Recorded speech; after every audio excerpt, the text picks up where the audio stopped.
ইমরানের কারণে আলম হাসানের সংসার ধ্বংস হয়েছে। ইমরান তো আপনার বন্ধু, আপনি কেন ইমরানের বিপক্ষে কথা বলতেছেন? আর ভাই, যখন সত্য বলতে হয় তখন বন্ধু কি বাপের বিপক্ষে যে কথা বলতে হয়? আর গাইস, আলম হাসান এবং শর্মিলার ডিভোর্সের পিছনে ইমরানের অনেক কাহিনী আছে। যে বিউমারানির পোলা তোহা, তোরে তো দুধ দিয়া কাল ছাপ পালছি। তুই কি বুইলা গেছস বিকাশের দোকানে যায় যায় হকারি করতি, চাকরি করতি, মার্কেটিং করতি?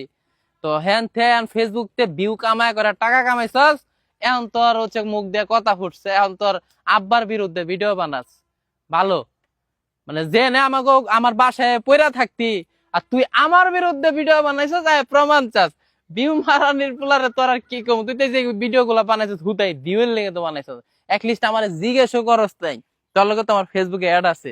দেখেন ভাই সব, আমি কিন্তু ভিউ টুয়ের লেগে ভিডিও বানাইতেছি না, আমি জাস্ট বলতেছি এই যে তোহা যে কাজগুলা করলো। তুই ব্যবসা দিছ, সেলুন দিছ, তোর সেলুন তো চলতেছে, তার তোর ভিউ দেয়া কি দরকার? তুই পারলে ভিডিও বানানো বন্ধ করে দে। আমি কেন আগের মতো ভিডিও বানাই? আরেক বেটার বউ গেছে গা, হেই বউয়ের প্রমাণ চাস আমার কাছে। তুই কি দালালি করস নাকি রে? এই ভিউ মারানির পোলা, তুই এই দিকে গাড়ি আইতেছে। এই ভিউ মারানির পোলার আজকে তো কইয়া লই না। ওর দেখেন, ওই এদিকে ওই আমার মানে আমার সাথে ওর কথা হয় কন্টিনিউ, কিন্তু দেখেন ওই যে দালালিটা করে ও ওই ভিডিও বানাইছে যে ইয়ার কার জানি, ওই যে আলম হাসান। ওই বেটা, তুই কি জানোস ওর ব্যাপারে? ওর তো 3টা তোর রানিং বিয়ে আছে, 3টাই তো ডিভোর্স হয়ে গেছে গা। ওর তো পুরুষত্ব থাকলে কি 3টা বিয়ে হইতো?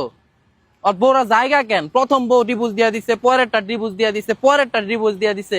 আর ও ও হচ্ছে এই আলম হাসান লোকটা এলাকাতে হচ্ছে যে এলাকায় থাকে, আমি চ্যালেঞ্জ দেয়া কইলাম, ওই ভিউ মারানির পোলা শোন, চ্যালেঞ্জ দেয়া কইলাম তার আব্বুরে কানে শোনায় দিস, তার আব্বুরে বলিস এই ও যে এলাকায় থাকে ওই এলাকায় যেন নেক্সট একটা বিয়া করে দেখাইতে। কারণ ওই এলাকা মানুষ জানে আলমের চরিত্রটা কেমন। আমি জানি, কিন্তু আমার কথা কেউ বিশ্বাস করবো না। আইসা বলে শর্মিলা খারাপ, এই খারাপ, মানে সব মেয়েরাই কি খারাপ? আমিও তো সংসার করতেছি, আমিও তো বিয়ে করছি, 4-5 বছর হয়ে গেছে, আমাদের মধ্যে তো কোনো ঝামেলা হয় না। কারণ আমরা একজনকে নিয়ে থাকি, একজনকে নিয়ে হ্যাপি আছি আমরা এত। আর এই যে এই আলমিয়া, তুই বিলা আমার কি ভাইরাল করে দিবি, কি বিলা আমার ফাঁস করে দিবি? তুই দিনাজপুর যাস, মেঘো বাসা, এগুলা সব ভিডিও ফুটেজ আমার কাছে আছে, সব কিছু আছে। কোন মেয়ের সাথে কি করছিস তত মান পাবলিক জানে। তোর বিয়ে তুই মানে প্রকাশ্যে বিয়ে আসছে 3টা, তুই গোপনে যে তুই কি কি করছিস এগুলো কিন্তু জানে না।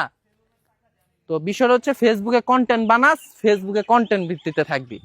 আমি ফেসবুক নিয়ে এত প্যারা নেই না। ফেসবুক থেকে যা অর্জন করছি তা তো অনেক করছি, এখন ব্যবসা করতেছি, ব্যবসা নিয়ে থাকি। আমি ফেসবুকে ভিডিও না বানাইলে আমি চলতে পারো। আর ভিউ মারানির পোলারা শোন, আমার নিয়ে কথা কবি না। তোরা কথা কইছিস দেখে আমার এই কথা বলতে বাধ্য হইলাম। আমি কিন্তু ভাই আগের মতো ভিডিও বানাই না। অডিয়েন্স যারা আছেন, দেশের অবস্থা এমনি খারাপ, তোরা আসুস কার বউ গেল বা কি হইলো। এই যে আমাদের এই যে গাজাবাসীদের জন্য একটা কন্টেন্ট বানাইছ, এই ভিউ মারানির পোলারা। তোরা আজ আমার বিরুদ্ধে কথা কস, বউ গেছে গা। ওই দেশে যে দেশের জন্য আজকে গাজাবাসীরা ভালো নয়, ওই বিষয় নিয়ে একটা কথা কইছস। কিছু কিছু সাংবাদিকরা আছে যে ভিউয়ের লেগে ওদের পিছনে পড়ে থাকে। এটি হচ্ছে ভিউ মারানির পোলা। আর মানিক পিয়া বললে ওদেরকে হলুদ সাংবাদিক, আমি বলি ভিউ মারানি। ভালো থাকবেন, সুস্থ থাকবেন। আর তোহা বিষয়টা মাইন্ড ইট মনে থাকবে।